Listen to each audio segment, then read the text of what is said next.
भाईचारा होगा क्या? नहीं, आप हर चीज हिंदुओं का बता रहे हैं, क्या मुसलमानों का इस देश में कोई योगदान ही नहीं है इसका मतलब है? चलो आप बता दो 5 योगदान। मैं बताता हूँ 5 योगदान आप बता दो। मैं बताऊंगा। बताइए। वो तो सीधा कहते हैं कि आजादी में हमारा योगदान रहा है। हाँ रहा है ना।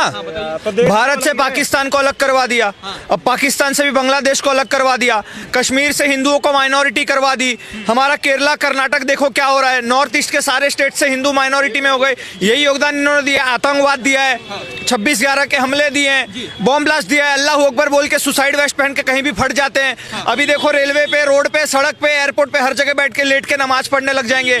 स्पीड ब्रेकर हर जगह बना देंगे। अभी यही स्पीड ब्रेकर बना के बोलेंगे ये मेरी मजार है। भैया उन्होंने सिर्फ जिहाद दिया है, उन्होंने सिर्फ आतंकवाद दिया है, उन्होंने सिर्फ अलगाववाद दिया है, उन्होंने सिर्फ हमारी बहन बेटियों की इज्जत लूटी है, उन्होंने हमारे जमीन कब्जाए हैं। यही सारी चीजें हमें मुसलमानों ने दी है।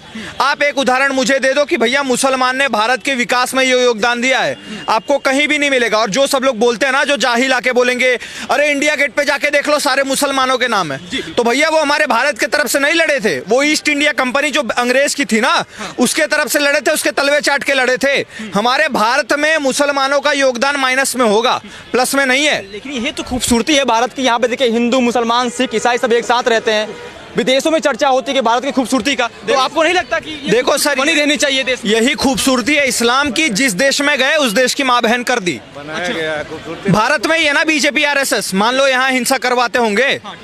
इंग्लैंड में आप देख लो मुसलमान वर्सेस क्रिश्चियन हो जाता है, इजराइल में भी देख लो यहूदी वर्सेस मुसलमान हो जाता है, पाकिस्तान में तो मुसलमान वर्सेस मुसलमान हो रहा है, अफगानिस्तान देख लो, सीरिया, ईरान, लेबनान, यमन, ये सारे देश मुसलमानों में ही क्यों दिक्कत है?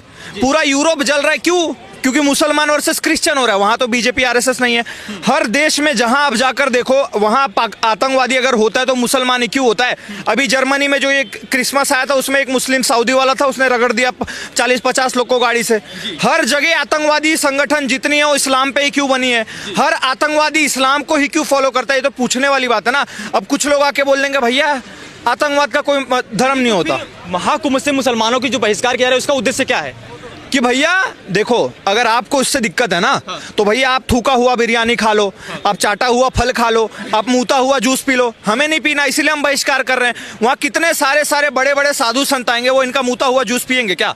नहीं पियेंगे। अगर तुम्हें हर जगह, और सबसे बड़ी बात आप देख लो, जो कल तक हमारे राम मंदिर का विरोध कर रहे थे, जो हमारे मंदिर बनने का विरोध करते, और वही लोग अब कुंभ में आने के लिए मरे जा रहे हैं। देख रहे हो? तो भैया जब तुम्हें हमारे धर्म से इतनी दिक्कत है तो हमारे मंदिर के आसपास मत भटको, तुम्हें हमारे कुंभ में आने की जरूरत नहीं है। अगर ये मक्का मदीना में हमें घुसने नहीं देते तो भैया हम इनको कुंभ में क्यों घुसने दे? दरगाह से भी आपको भगाया जाएगा, जियाउर रहमान बड़े सांसद कह रहे हैं। अरे भैया जब कोई कमी नहीं है मेरे राम के दरबार में, क्यों जाओ किसी मुर्दे के मजार में? बताओ ना, मुझे नहीं जाना किसी इसमें मजार फजार में। और भैया जो हिंदू जाता है ना, मैं तो जियाउर रहमान बर्ग को बोलना चाहूंगा उसके पीछे लठ लगाओ, तेल डाल के घुसेड़ दो। हमें ना ही मजार में जाना है और ना ही हम चाहते कि हमारे मंदिर में आए। कभी आपने सुना है किसी हिंदू ने मुसलमान पर पत्थरबाजी करी है? चाहे हमारे दुर्गा पूजा हो जाए, चाहे हमारा गणेश उत्सव का पंडाल हो जाए, चाहे हमारी अमरनाथ यात्रा हो जाए, हर जगह सिक्योरिटी की जरूरत सिर्फ हिंदुओं को ही क्यों पड़ती है? अगर देश में इतना ही भाईचारा है, अमरनाथ यात्रा निकलती है 1.5-2 लाख फौजी खड़े रहते हैं वहां पे सिक्योरिटी में, क्यों भाई? भाईचारा है ना। आप जब शुद्धता की बात कर रहे हैं तो आजम अखिलेश यादव कह रहे हैं कि आजम खान, जब 2013 में हमने आजम खान को मेला का प्रमुख बना दिया था महाकुंभ के लिए, तो उसमें हिंदू को कोई प्रॉब्लम नहीं हुआ था। आज हिंदू अशुद्ध हो जा रहा है अगर मुसलमान चला जाएगा तो। एग्जैक्टली यही सेम चीज हमारे अभी तिरुपति बालाजी में हुई थी। हिंदू का मंदिर, लेकिन वहां पे जो भी बने हुए थे बोर्ड में अध्यक्ष वो सारे क्रिश्चियन थे, ईसाई थे। क्या हुआ भैया? बीफ टेलो मिला के खिला दिया प्रसाद में। यही चीजें होती है सर। आजम खान ये अब ये अखिलेश यादव बताएगा जिसके बाप ने हमारे राम भक्तों पर गोलियां चलवाई थी, वो अब हमें ज्ञान देगा। इन्होंने तो पूरी यूपी को लाल कर दिया था। आजम खान, मुख्तार अंसारी, जितने भी खान अंसारी शेख है, यही सब इनके बाप हैं। भाईचारा का जो प्रतीक देखने को मिलता है वो केवल विपक्ष की तरफ से देखने को मिलता है। बीजेपी की सरकार आज 10 साल से है, लेकिन कभी भाईचारा की प्रतीक हमको देखने को नहीं मिला है। उसी भाईचारे में हिंदुओं को बहुत जगह पे माइनॉरिटी कर दिया। उसी भाईचारे में बहुत सारे हिंदुओं को ईसाई बनवा दिया। उसी भाईचारे में बहुत सारे हिंदुओं को इस्लाम कबूल करवा दिया। और अब यही भाईचारा योगी आदित्यनाथ चलने नहीं दे रहे हैं। तो ये सारे जितने भी जिहादी सूअर के पिल्ले हैं उनको दर्द हो रहा है। तो भैया मैं बोलूंगा अभी योगी आदित्यनाथ जी का 2047 तक का काल है, तो ऐसा दर्द इनको बहुत मिलेगा, ऐसा छाती पीटने का मौका इनको बहुत मिलेगा, ऐसे रोने का मौका इनको बहुत मिलेगा। और जितने भी मुसलमान आपके चैनल पे देख रहे हैं ना, उनसे कहना चाहूंगा भैया कुंभ जा रहा हूँ, वहीं रहूंगा, दिख मत जाना आसपास में। और दिख गए तो फिर वहीं क्या करेंगे फिर आप? बस आप तो खुलेआम धमकी दे रहे हैं मुसलमानों धमकी समझो चाहे चेतावनी समझो, चाहे अब मैं भी भाईचारा का प्रतीक, भाई है ना मेरे, तो उनको पहले से वार्न कर दे रहा हूँ, गलत चीजें मत करना, दिख मत जाना बस। लेकिन अखिलेश यादव का एक बयान अभी आया है हाल ही में, वो कह रहे हैं जिस प्रकार से ये उत्तर प्रदेश की सरकार हर मस्जिद में शिवलिंग ढूंढने की कोशिश कर रही है, कहीं अपना सीएम आवास को आप जांच करवाइए, उसी में शिवलिंग निकलेगा। सीएम आवास में तो वैसे भी शिव की मूर्ति होगी, तो उससे तो हमें कोई दिक्कत नहीं। आप मुझे एक बात बताओ, अखिलेश यादव क्यों परेशान है इतना? यूएई में खुदता है, वहां से शिवलिंग बाहर आ जाता है, तुर्की में खुदाई होती है शिवलिंग बाहर आ जाता है, पाकिस्तान में खुदाई होती है शिवलिंग बाहर आ जाता है, हर जगह से शिवलिंग ही क्यों बाहर आता है? मैंने कहीं नहीं सुना कि खुदाई हुई और कोई मजार बाहर आ गया, या खुदाई हुई और कोई क्रूस ऐसा लटक के बाहर आ गया, सुना है आपने कहीं? जहां जहां खुदा है वहीं भगवान है, जहां जहां खुदा है वहीं भगवान है।